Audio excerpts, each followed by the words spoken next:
Sí. Muy buenos días a todos y a todas. Magna Misión nos pusieron con este tema. Vamos a tratar de ser lo más claro posible. Y bueno, partir hablando de que alrededor de uno de cada 200 nacidos vivos eh,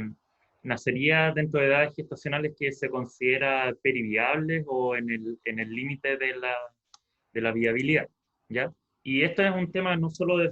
que nos atañe desde el punto de vista del manejo médico, sino que es un tema complejo en el que tanto sociedades internacionales y nacionales, acá un representante del Colegio Médico, eh, discuten acerca de qué es lo correcto, qué es lo malo, qué es lo prohibido, hasta dónde tenemos que llegar, y esto es parte no solo de la medicina clásica, sino que de la bioética, y es por eso que es un tema un poco complejo de abordar. Vamos a tratar de hablar principalmente de los aspectos biomédicos, obviamente, pero sin dejar de lado esta parte o que tengamos dentro de la nebulosa que existe esta parte biomédica y que no biomédica y que finalmente se inmiscuye con lo que estamos haciendo en este tipo de situaciones. Además, siempre es importante recordar un marco normativo o un marco legal que a nivel país ya tenemos algo de lo que se puede hablar. Por primera vez en Chile se está hablando de cuidados paliativos neonatales a propósito de la ley de interrupción voluntaria del embarazo. Obviamente no es extrapolable a esta situación, pero por lo menos ya tenemos alguna aproximación a que esto es viable hablar de cuidados paliativos perinatales. Y a nivel internacional hay varios reportes acerca de situaciones médico-legales y obviamente que el tema de los juicios y las demandas en este tipo de situaciones es bien complejo de abordar. Una de las cosas más importantes de señalar es que a nivel por lo menos de Estados Unidos en esta publicación, cuando se hablaba de cuáles eran las causas de por qué se producían estas situaciones médico-legales o estas demandas, la principal causa estaba asociada a que había una diferencia o una discordancia entre lo que se había dicho antes del nacimiento que se iba a hacer como manejo y lo que sucedió finalmente después del nacimiento. Es decir, una cosa bien importante que ellos recalcan en esta situación es que hablemos el mismo idioma o el mismo lenguaje tanto en el manejo antenatal como en el manejo postnatal. ¿Y qué son, cómo definirlos? Hay hartas formas de definirlos. Yo traje a colación esta de que es una recomendación conjunta entre la Sociedad Materno-Fetal Americana y otras sociedades americanas, como la Asociación Americana de Pediatría, en el que hablan que todos los nacimientos que se producen entre las 20 más 0 semanas y las 25 más 6 semanas son subsidiarios de este concepto que se llama eh, nacimiento periviable, ¿ya? Y eso, bueno, para continuar hablando de esto y por qué se toman estas edades gestacionales y hablar un poco de los resultados neonatales, vamos a hablar con María Paz. Bueno, ¿qué es lo que se sabe respecto a los resultados neonatales? Hay distintos estudios a lo largo del tiempo que han visto que efectivamente en este grupo de pacientes la sobrevida sí ha mejorado. Sin embargo, en el grupo de las que se encuentran en edades gestacionales menores de las 23 semanas, la sobrevida sigue siendo muy baja, no más del 5 o 6%, con morbilidad asociada severa hasta en un 100% de los casos. Este estudio es bien interesante, que se publicó en 2017 en el New England, y que el objetivo de este estudio era, como se sabía que la sobrevida efectivamente había mejorado a lo largo del tiempo, ellos querían ver si la sobrevida asociada a discapacidad del neurodesarrollo también había cambiado o no. Para eso tomaron la información de las bases de datos del NIH, que agrupa más o menos 11 unidades neonatales de Estados Unidos, con una corte muy amplia de 4.000 recién nacidos entre los 22 y las 24 semanas, y las dividieron según las épocas del tiempo. Y lo que ellos pudieron ver es que efectivamente la sobrevida, la mortalidad había disminuido desde un 70 a un 64%, y que la sobrevida asociada a deterioro del neurodesarrollo se había mantenido, pero la sobrevida sin alteraciones del neurodesarrollo había mejorado de un 16 a un 20%. Sin embargo, lo que ellos destacan en este estudio es que estos cambios principalmente se vieron en las edades gestacionales sobre las 23 hasta las 24 semanas, mientras que el grupo de las 22 semanas se mantuvo más o menos estable en cuanto a la mortalidad, que se encontraba alrededor de un 97%. Este otro estudio es un metaanálisis, fue publicado en el 2019, que también en un esfuerzo como para poder reunir toda la información respecto a la sobrevida y a la discapacidad asociada en estas edades gestacionales, hizo una revisión sistemática y un metaanálisis de todos los estudios que se contaban hasta ese entonces, pero hay que destacar que este es un estudio que incluye solo países de ingresos altos, por ejemplo Japón, Francia, etcétera, y los agrupó según las edades gestacionales en cuanto a sobrevida y a discapacidad. Y lo interesante de este estudio es que podemos ver que dependiendo del grupo en el que nosotros estamos comparando, o sea, el denominador en el que estemos viendo los resultados, van a ser las sobrevidas diferentes. Por ejemplo, si tomamos a todos los recién nacidos, a todos los nacimientos, a las 22 semanas, la sobrevida es casi de un 0%. Ahora, si lo consideramos en cuanto a los niños que llegan a las unidades de cuidados neonatales, a las UCI neonatal, esta sobrevida puede alcanzar hasta un 25% en esta edad gestacional. Por lo tanto, es importante analizar en qué grupo de pacientes vamos a ver esta sobrevida. Y por otro lado, si vemos en cuanto al porcentaje de discapacidad, vemos que a las 22 semanas el porcentaje de niños que no tienen discapacidad alcanza hasta un 25%. Por lo tanto, en base a todos estos hallazgos que encontraron en este estudio, sacaron un porcentaje de probabilidad de sobrevida sin ningún tipo de discapacidad en los niños en estas edades gestacionales, y vieron que a las 22 semanas en realidad la sobrevida sin ninguna discapacidad es bastante bajo, 1.2%, a las 23 semanas 4.5% y a las 24 semanas 9.3%. Y vemos que aquí se produce un quiebre importante entre las 24 y las 25 semanas, donde la sobrevida mejora a un 40%. Por otro lado, también hay que considerar en dónde estamos, de qué países estamos hablando y dónde estamos evaluando estos resultados, porque no es lo mismo comparar los resultados en Japón que, por ejemplo, en Perú. Si comparamos los resultados en los grupos japoneses, que tienen unas muy buenas UCI neonatales y muy buenas estadísticas, y ellos mismos lo comparan con Estados Unidos o con el grupo sueco, podemos ver que la tasa de mortalidad en estos grupos es bastante menor. A las 22 semanas reportan tasas de mortalidad de 54%, que es harto mejor que las reportadas por Estados Unidos. En cuanto a la discapacidad, discapacidad del neurodesarrollo, podemos ver que también tienen tasas bastante mejores que las otras cohortes. ¿Qué pasa a nivel nacional? Si uno va al MinSal y ve las estadísticas del año 2014, en ese año que fueron 250.977 nacidos vivos, 8% correspondió a partos prematuros, con un 1.2% nacido antes de las 32 semanas y que se considera prematuros extremos. Si queremos ver una realidad más cercana a la nuestra, podemos ir a la red Neocosur, que es una red que agrupa a UCI neonatales de América del Sur, que son 6 países en total que participan en esto, entre ellos Argentina, Chile, Brasil, Paraguay, Uruguay y Perú,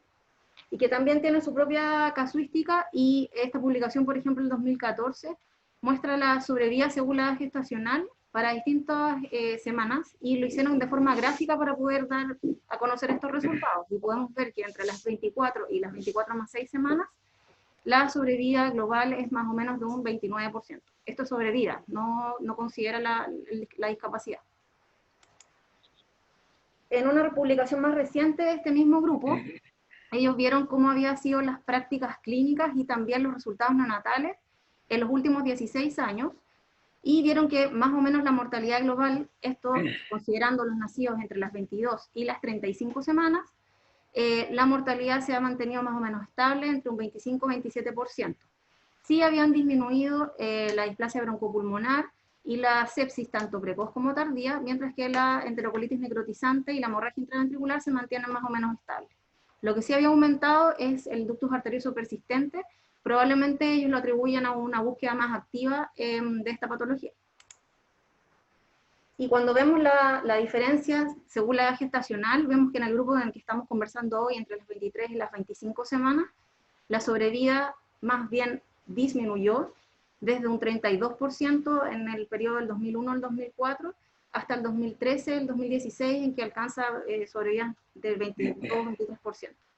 Mientras que las sobrevidas entre las 26 y las 28 semanas en adelante se han mantenido más o menos estables sobre el 60-70% entre las 26 y 28 semanas.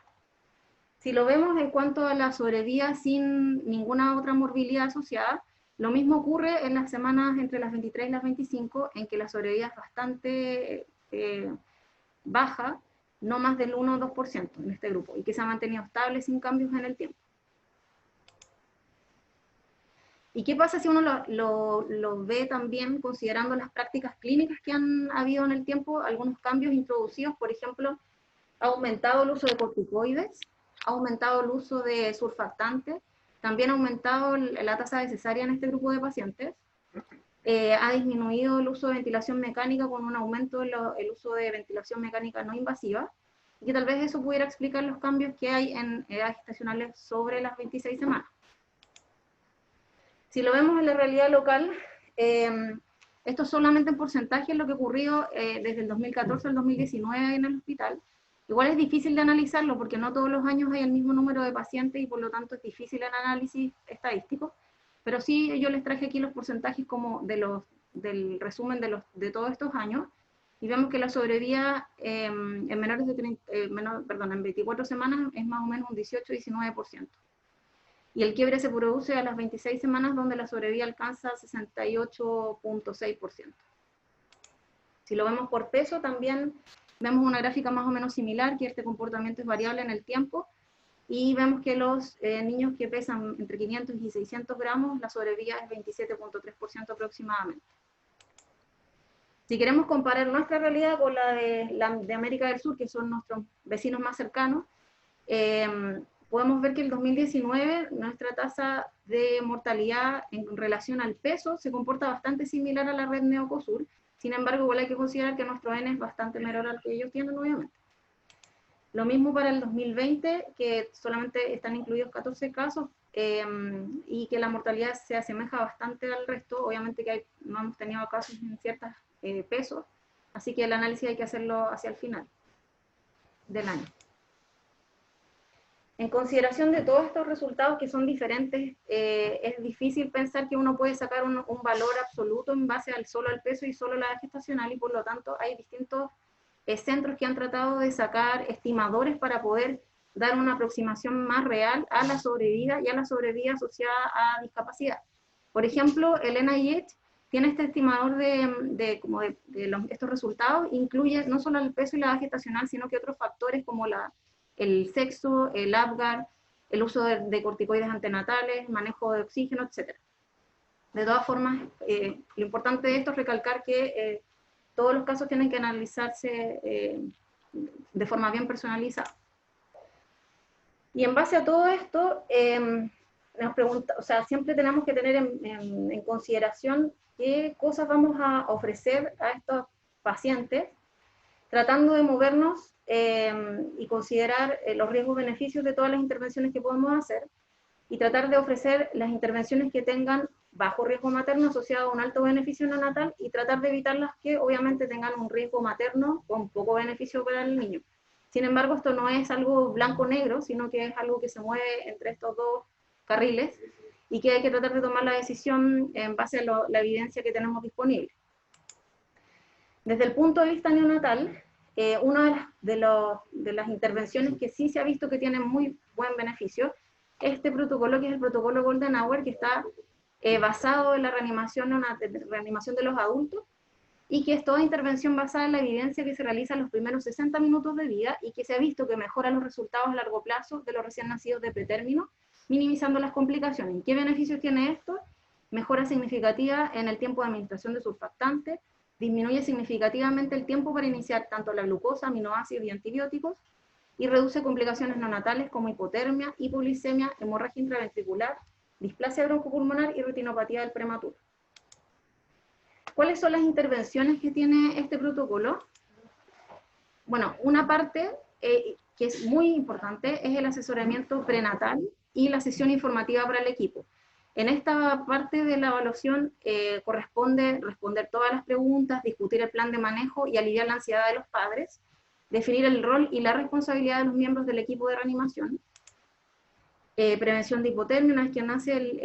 el niño, usar envolturas de plástico, bolsa, cuna radiante, colchón térmico, etcétera, y mantener la temperatura de la sala de preparto, el pinzamiento tardío del cordón, que sabemos que tiene una importante evidencia, dar el apoyo del sistema respiratorio que corresponda, iniciar reanimación con FIO2 entre 21 y 30%, la saturación dirigida, el uso de CPAP en la sala de parto, reanimación con tubo con T,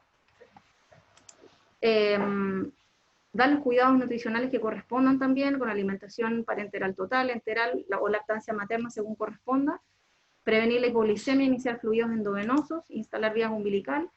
Esta parte también es muy importante, comunicarse con los padres sobre la condición del recién nacido, y posteriormente dar el apoyo al sistema cardiovascular, prevenir infecciones nosocomiales al ingresar a la sala del recién nacido, enviar los estudios de laboratorio requeridos, hemograma, hemocultivo, glicemia, gases, radiografía de tórax, y mantener todos los registros necesarios de todo lo que de todas estas intervenciones. Este protocolo ya se utiliza en la unidad acá en el hospital desde el año 2018, y este es un resumen que está bien detallado en este mismo protocolo, por si quieren ir a revisarlo, y se basan nuevamente en la primera hora con todos estos manejos e intervenciones críticas, sobre todo aquí en la parte del asesoramiento prenatal, que es lo ideal y que lo que hacen los neonatólogos es hablar con los padres, pero sería importante que tal vez discutiéramos ahora que este manejo debería ser en conjunto con los obstetras también. Ya, súper. Y siguiendo con estos conceptos que estábamos hablando, ya desde el punto de vista antenatal, podemos ver potenciales beneficios para la salud neonatal, y vamos a hablar de bajo beneficio natal o menor beneficio neonatal, como por ejemplo el cerclaje de emergencia y la cesárea, y potencialmente mucho mayor beneficio neonatal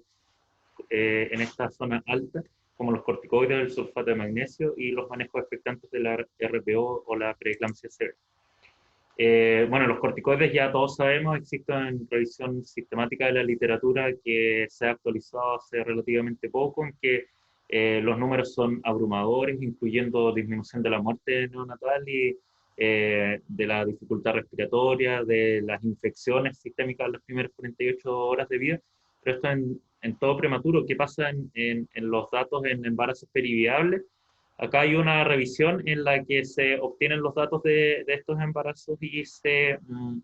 puede evaluar que a las 22 semanas la verdad es que el beneficio no es tan considerable como a partir de las 23 semanas en adelante, donde se observan reducciones bien importantes de la probabilidad de este desenlace compuesto, que es muerte más alteración del neurodesarrollo. Así que este es un tema a considerar. Estos son reportes de cohortes, obviamente. Y lo segundo que es bien importante de considerar con respecto a los corticoides es que independiente de que no se alcancen a dar las dos dosis de corticoides, igual los cursos incompletos en embarazos periviables han logrado demostrar la reducción de muerte en números muy, muy importantes. Así que esto es algo que es bien importante de señalar y de que te consta recalcar, que administrar corticoides independiente de que el parto sea inminente es sumamente importante. Con respecto al sulfato de magnesio como neuroprotección, sabemos que nos ayuda tanto para la parálisis cerebral. El resultado de muerte está algo en entredicho. Hay algunos resultados que dicen que sí, otros que no, pero principalmente para parálisis cerebral, con reducciones importantes de alrededor de un 30% de reducción de parálisis cerebral. Sin embargo, para embarazos periviables no hay datos, por lo menos que yo haya encontrado, pero sí tenemos que recordar el tema del sulfato de magnesio.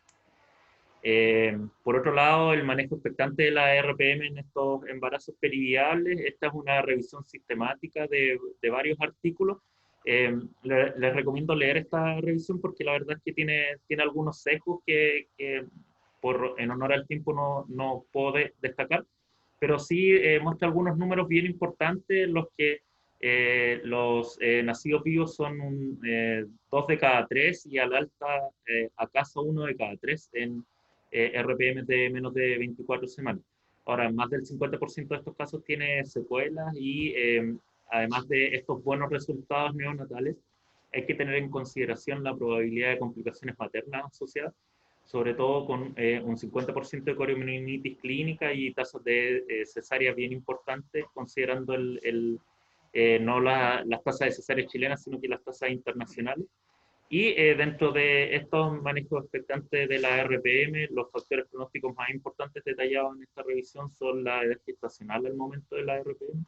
la presencia de un oligoamnios con un bolsillo vertical de menos de 1 centímetro, la RPM iatrogénica producto de algún procedimiento invasivo y una PCR baja. Todos estos son factores que nos hacen pensar que el pronóstico cambia en estas RPM periviables.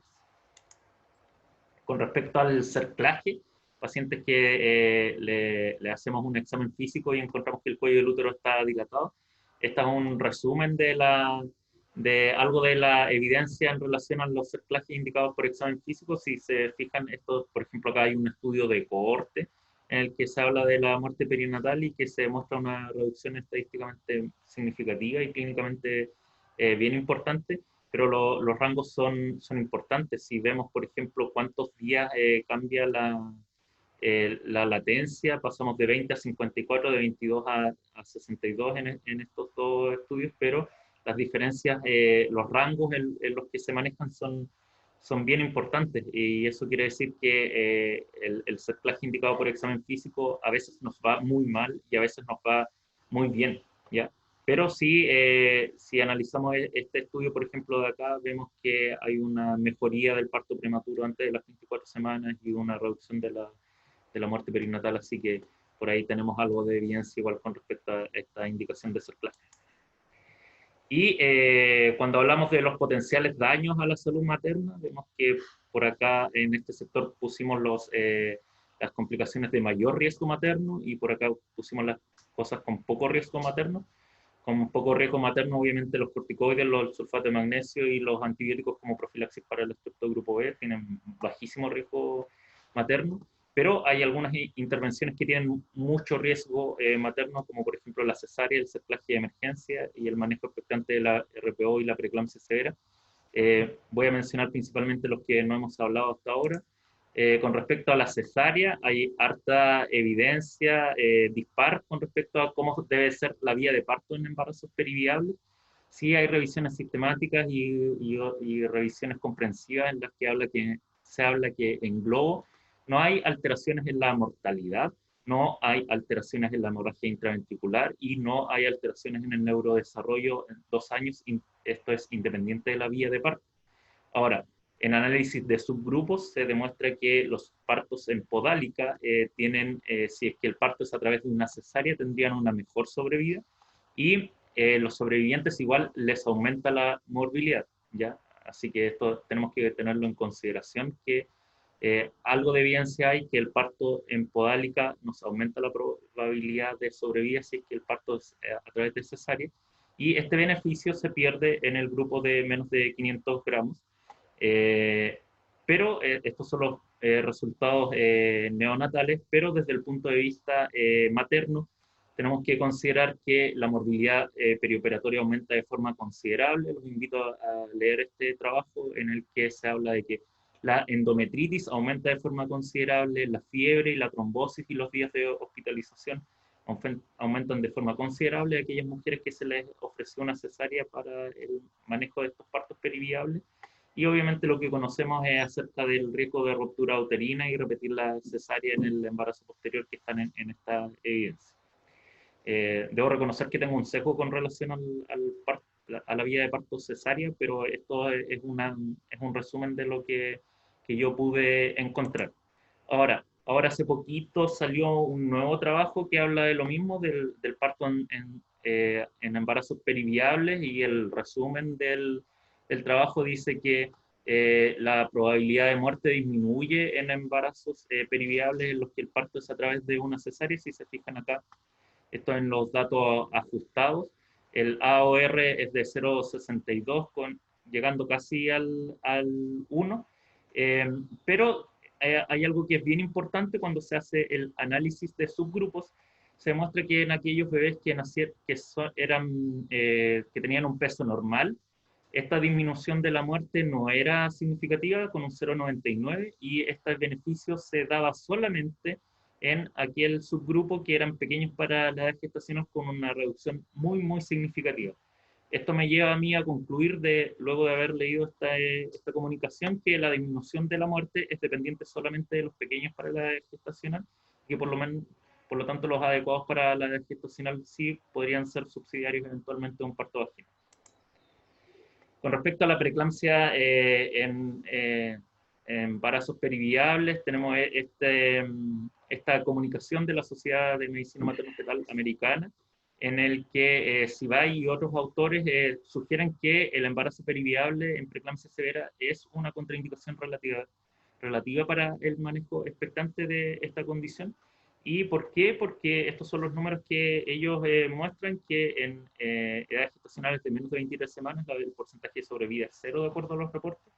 y que 23 y 24 semanas existen algunos reportes de la literatura con sobrevida, sobre todo con 24 semanas o más.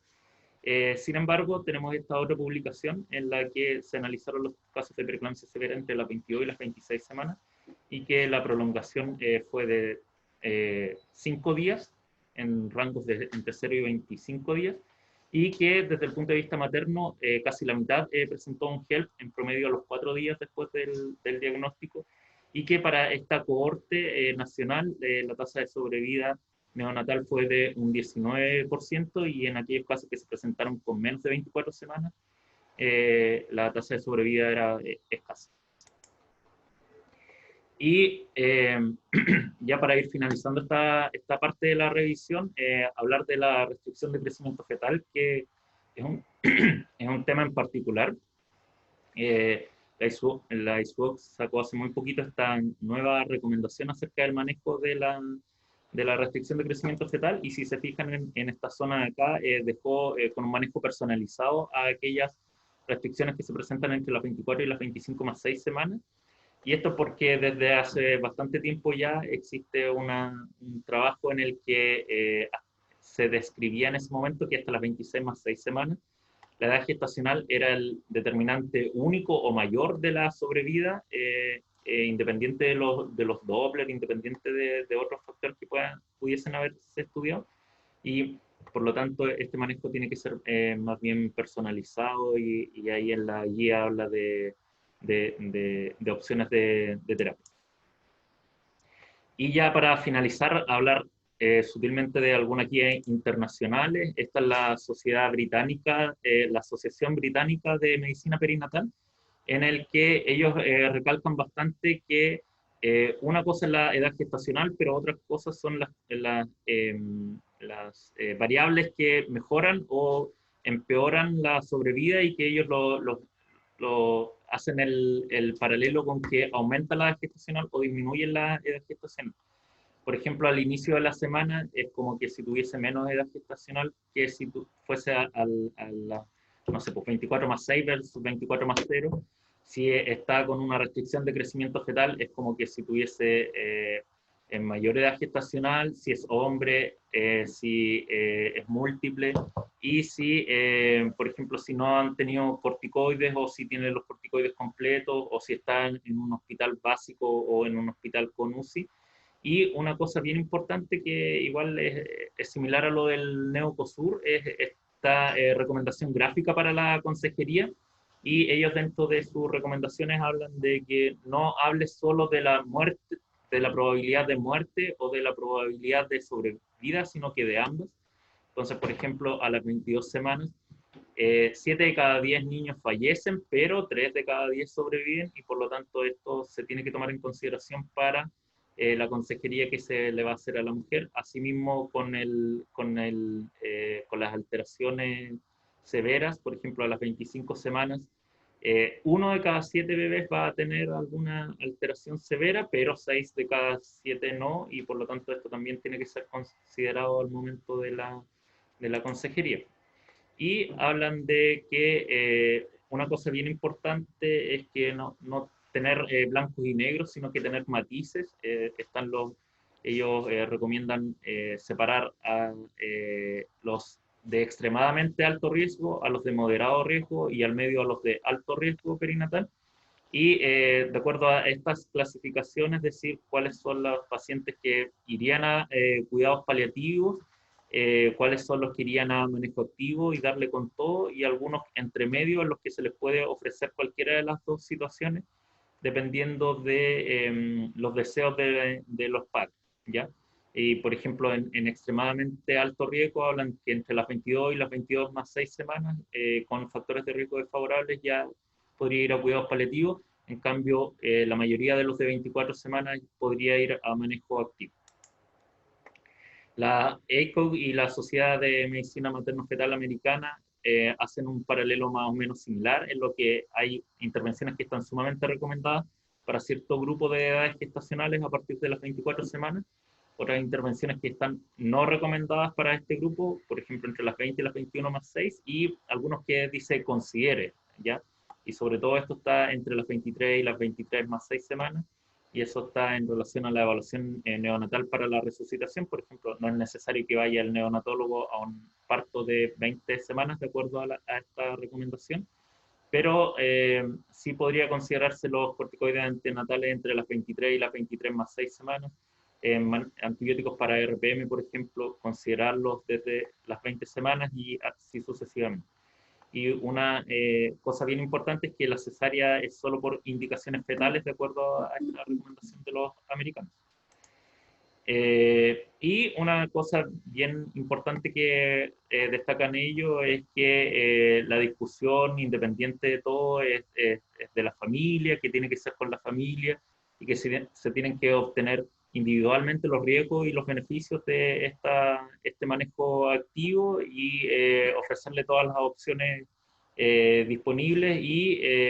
dentro de la discusión también debe presentarse la opción de no realizar intervenciones. Los neozelandeses hablan algo similar, que eventualmente se podría desde las 22 más 5 semanas, por ejemplo, colocar corticoides, pensando en un parto desde las 23 semanas, pero que entre las 23 y las 24 más 6, todas las opciones deberían ser consideradas, incluyendo manejo activo o cuidados paliativos. Y la Sociedad Americana de Pediatría igual habla de algo similar. Debido a que los resultados son inciertos entre las 22 y las 24 semanas, es razonable que las decisiones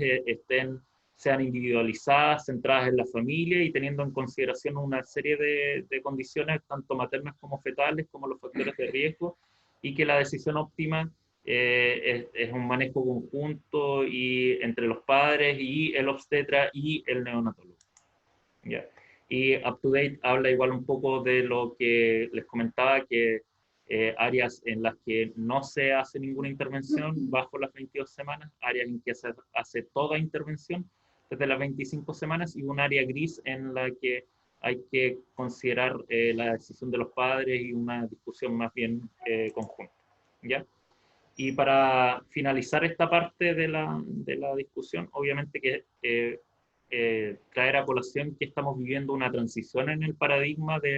en el que estamos pasando de una medicina paternalista, en el que un solo individuo decide las intervenciones que se van a realizar, a una medicina centrada en el paciente, en este caso a la mujer embarazada y al que está por nacer o al que ya nació, en el que todos los actores estamos alrededor de esta situación y que nos ponemos de acuerdo con la paciente y entre todos nosotros para darle las mejores opciones, centrándonos en lo que ella desee. Y ahora queremos dar paso a la discusión con el resto del equipo.